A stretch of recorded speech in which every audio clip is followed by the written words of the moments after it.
Headline news most affecting Abbotsford this week. 2 weekend shootings within 24 hours has the city on edge. Bullying in schools, it's a problem that is not going to go away. Radon gas, something that many homeowners don't talk about, and they should. And the Vancouver Canucks fired their head coach, but they also fired their assistant who once worked in Abbotsford. Josh will have more in sports. Our special guests this week include a very frank conversation about radon gas in your home, as well Ken Hildebrand and Gallery 7 Theatre. All right, Abbotsford, let's get started. 2 weekend targeted shootings in Abbotsford has the city on edge. Now, Abbotsford police responding first to shots fired along the 27,000 block of Pullman Avenue, and this is around the same time as another shots fired on King Road. abbyPD have not said if the two are related to the ongoing gang conflict, but if you have any information or dash cam footage, you are asked to contact abbyPD. 58% of BC students saying that they have seen other students insulted, bullied, or excluded based on race. Empowering students and educators to identify and take action against racism and discrimination in BC schools is the aim of a brand new provincial K-12 anti-racism action plan. It was launched this past week. You might recall that back in 2021, then 11-year-old Eva McDonald in Chilliwack became a spokesperson for those who have been bullied in school and on social media. She was not only taunted to her face at school for being black, she, like many other students, were facing the wrath on social media, in her case, TikTok. Eva was invited to apply to the BC Youth Parliament. She hopes to become a policewoman to help and serve others in need, and she and her mom, Marina, are continuing to openly talk about racism and bullying in schools. Radon gas is not a news story, but over the past year, awareness has been brought to the forefront, with cities like Abbotsford, Chilliwack, and Hope addressing the concerns of the gas lurking in your home. Testing has been stressed, but what are the dangers? Realtor Tony Gore of the Gore Brothers will be joining News of the Week for an interview on why you should check your home or apartment for radon gas. We will have that interview in just a few minutes. It's a happy silver anniversary, the 25th annual Pacific Agriculture Show, Western Canada's largest ag event, taking place this weekend at TradeX in Abbotsford. The show, as always, presented by Farm Credit Canada. Kubota is paying for your parking, and this is where you get a chance to look at the new farm equipment, as well as, of course, the petting zoo for the kids.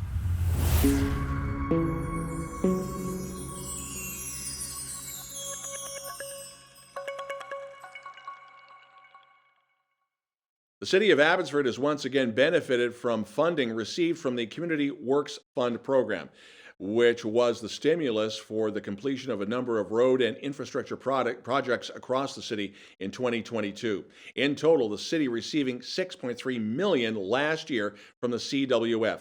This thanks to the federal government through the Canada Community Building Fund. So this includes the sidewalk programs, a new traffic signal at Delaire Road, improvements to Sumas Mountain Road, and 11 different bridge projects across the city. And then updates to the crosswalk at Mila and McMillan. Gallery 7 Theatre presenting Murder on the Orient Express. It starts on Friday, runs to February the 4th at the Abbotsford Arts Centre. Agatha Christie's compelling murder mystery rolling on the stage in this really cool new theatre adaptation. It'll keep you guessing of who done it. Ken Hildebrand, the executive director and artistic director with Gallery 7, will have more on that production coming up in just a minute's time. People with residential properties in some areas with the highest demand in the province are going to be receiving their 2023 speculation and vacancy tax declaration letters. Homeowners in Metro Vancouver, the Capital District, Abbotsford, Chilliwack, Kelowna, West Kelowna, Nanaimo, and Lanceville are going to get these letters at the end of February. You have until the end of March to file. The tax was introduced in BC back in 2018 to curb speculation that drives up prices and to encourage people to rent out their vacant homes. Coming up in sports with Josh, the Vancouver Canucks make a firing with an Abbotsford connection. News of the Week continues, and we're going to talk radon with Tony Gore of Gore Brothers, a builder in the Fraser Valley. Why is radon become, pardon the pun, on our radar? We heard about this from the city of Abbotsford last year, that it's a concern. City of Chilliwack, it's a concern. And a lot of people really don't know what this is all about. Okay, so radon is kind of an unknown toxic gas that comes out of the ground. When uranium breaks down, it releases this gas called radon, and it's carcinogenic. It comes up out of the ground. Goes into people's basements. It's kind of like water. It takes the path of least resistance. Okay. So if someone has a basement with nice warm air, it'll draw that radon in. The problem with radon is you can't taste it, smell it, feel it, or see it. Like none of the human senses can detect it. So it's coming into our houses, and we're totally unaware of it. Yeah. Up to this point, it's been kind of like everyone thought, oh, radon doesn't exist in Chilliwack. Including myself. A couple years ago, someone would say radon, I'd just be like, it's not And around. you're a builder. I'm a builder. Yeah. And I would be like, well, no, it's not around here. We don't have to worry about it. So it wasn't until my sister, Jill Hall, really pushed me and said, Tony, you have to get my radon eye in your house and test your house for radon. So the radon eye is a digital tester, and it'll tell you your levels within 10 minutes. And if your levels are over 100, then you should look at getting it dealt with. Yeah. Radon is something that can be dealt with. A lot of people think they don't want to know about it, right? So like when I tell somebody about radon, I can see they're kind of like I was, like, it's not here, Tony. Like, yeah, what are you talking about? Yeah. Yeah, and everybody's lives are so busy. We're at work and kids, and we're so busy. We don't want to hear about it. We don't want to know about it. Yeah. It's like one of those things. Like, if you don't know, it won't hurt you. But in reality, radon doesn't care whether you know about it or not. If it's there, it's going to hurt you. And again, emphasizing this is uranium. It doesn't come from sewage seeping or riverbeds or anything like that. Okay, it doesn't come from that. It's coming from the ground, from minerals breaking down, like uranium breaking down, creating this gas. So some houses might not have it. Yeah. So I don't want to freak people out and say, oh, Chilliwack's got it everywhere. Right. Well, no, some houses might have it, some houses might not. Yeah. And they could be side by side. But in my house, I found, alarmingly high levels of like 700, right? When it should be at 100. So I had to quickly do a mitigation system, which isn't too bad to do. A lot of people also get spooked about, it's going to cost me so much, right? And I don't want to deal with it right now. Yeah, cost is going to be the big thing, yeah. But I mean, cost is, depending on the size of the house, the footprint of the house, $3,000 to $4,000. Yeah. So it's not the end of the world. Right.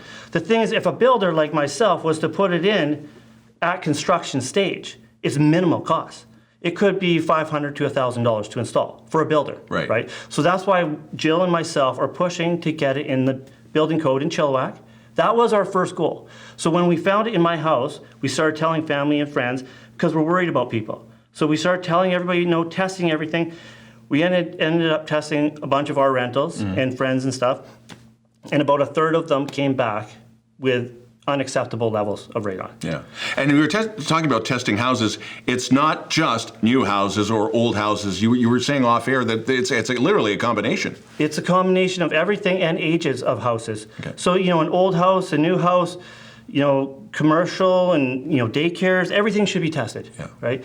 The other thing is like with the new building codes getting changed, houses are getting buttoned up tighter and tighter, less air exchange, which is awesome for the footprint of the carbon footprint, and we're not, hurting the earth, but we're buttoning up all this air inside, and we're not letting it go.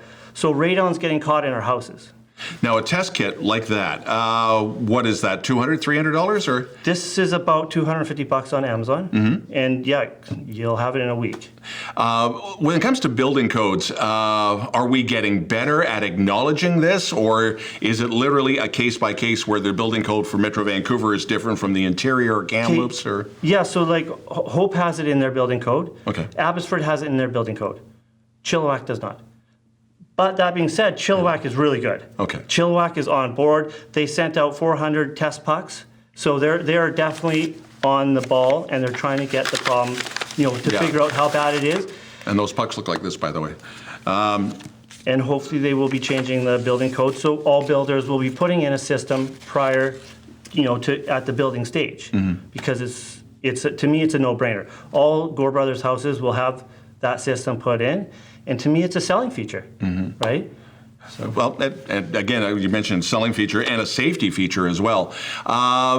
With the city of Abbotsford, the city of Chilliwack, and of course now with Hope, are people becoming more aware that there's information on those city websites about radon? Would you like to see more information? I think the sites are good. If people just become more aware of it and go to the sites and do a little bit of research and order the puck, to get their home tested. And there are various things that could happen in worst case scenario, not only for happening to us humans, but if you got fur babies, they're affected too. Well, definitely. I mean, the kids and Pets dogs and yeah. pets, right? Like, yeah, that's the problem. Like, the dogs are in the house all day, breathing in. They breathe faster, right? So. Yeah. So I guess I would assume the best way to find out more information, if not contact Gore Brothers, would be just the various city websites. I do know Chilliwack and Abbotsford have specific pages on radon. Yeah, no, that would be the best way. Is I think the city of Chilliwack, and I think the city of Chilliwack is setting a really good example, and I think they're like leading in like, hey, they're dealing with it appropriately, and they're leading and setting a good example for other communities to follow. Tony Gore, Gore Brothers, big thank you for stopping by, and this won't be the last conversation we have about this. Okay, right on. And we're talking about radon, and check it out. You're watching News of the Week.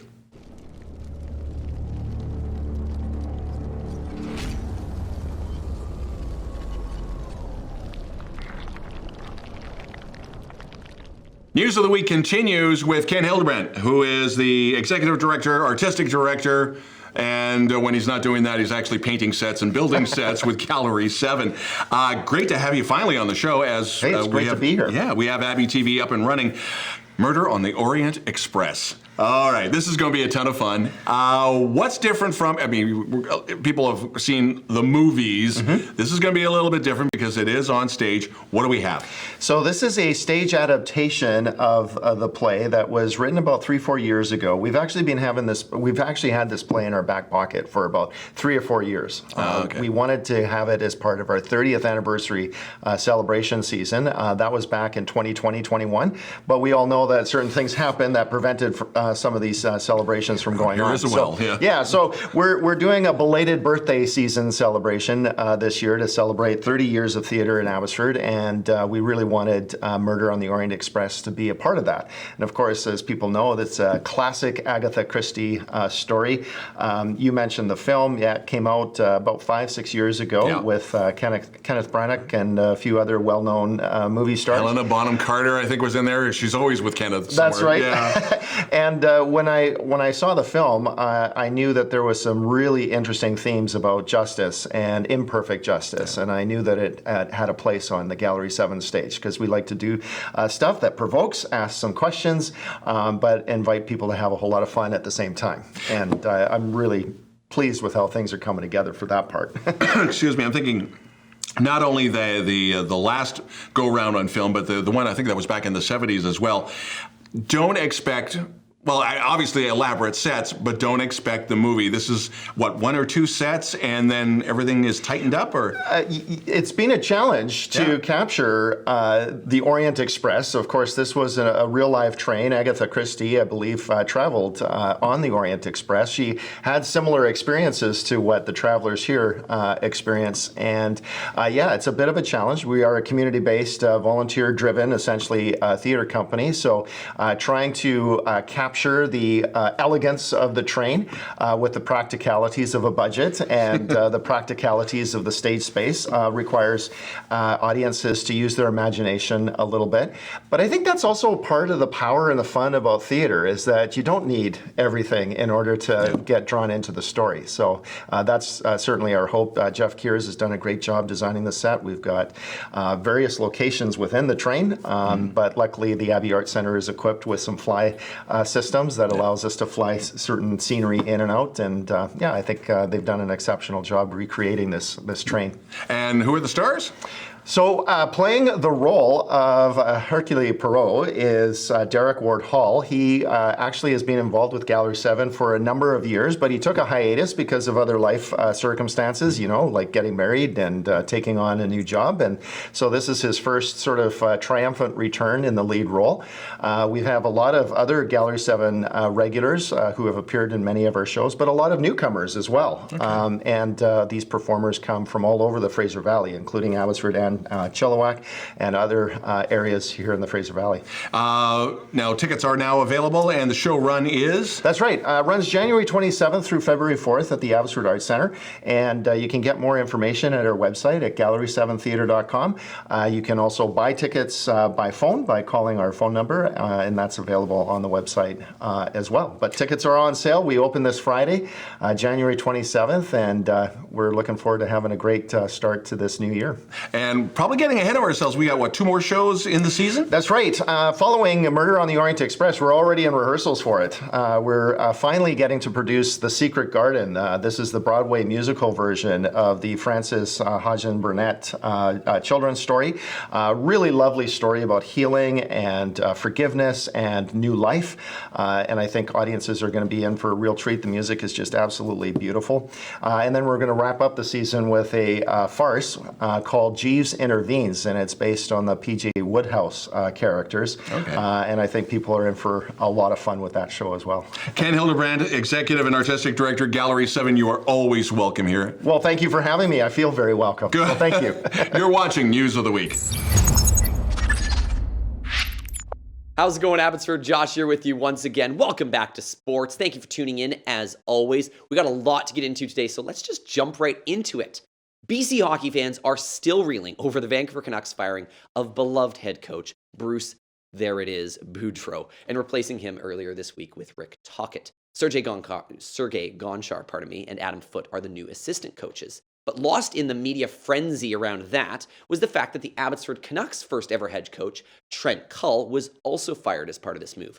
Now, ironically, while the big boy Canucks have been a consistent disappointment this season and the previous 10 seasons, local hockey in the lower ranks are seeing record crowds, with both the Chilliwack Chiefs in the BCHL and the Abbotsford Canucks of the AHL having recently set new regular season single game attendance records. So I guess you can read into that what you will. Actually, let me help you. Hey, Jim Rutherford, people aren't happy. You have no plan. We have cleared no cap space. We have no prospects. What is there to be excited about? I'd rather watch local hockey for $30 than go to Vancouver. That's just what, okay, rant over. I'm done.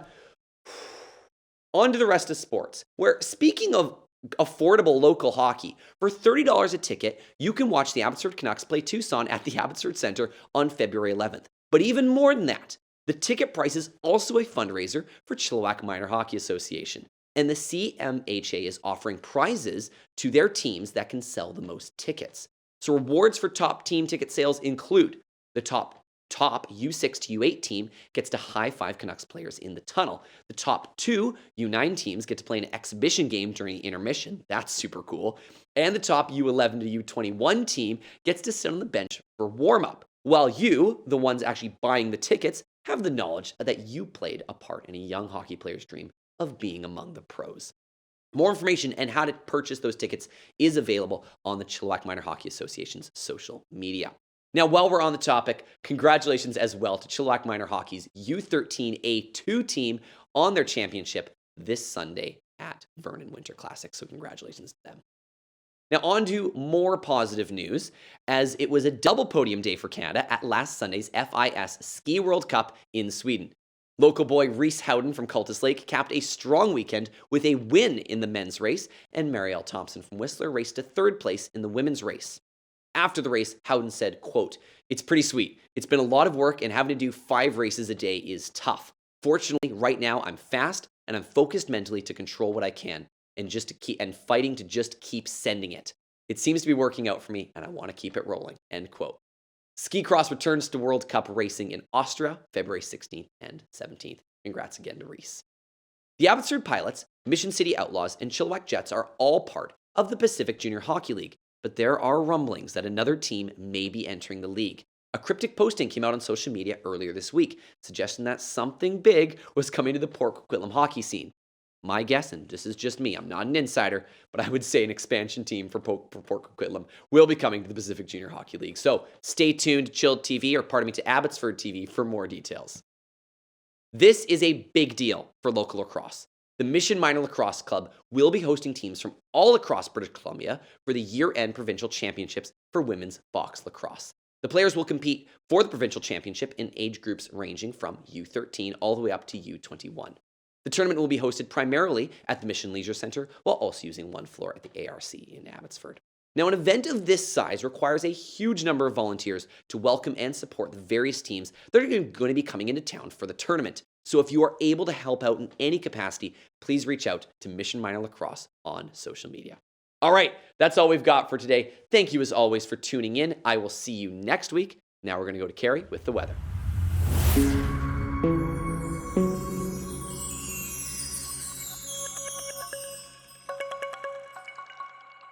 abbyTV weekend weather with Cari Morton. Now, Cari, let me get this straight. We're getting an Arctic clipper, but not a full blast of that Siberian cold we had about a month ago? Yes, Don, winter is going to be around for a little while. Some people say even all the way till March 21st. But this weekend, we are going to have some sun, but highs of up to 5 down to -6, which is going to be quite chilly. And yes, by the end of the week, it is going to snow again, and that's not going to be fun for you, Don. Back to you. Thanks, Cari. If you'd like to participate in reporting news in Abbotsford and you have a story you think we should know about, you can always send us a note or some pictures and video to news@chilltv.ca. We'd love to hear from you. That's the news this week. I'm Don Lehn.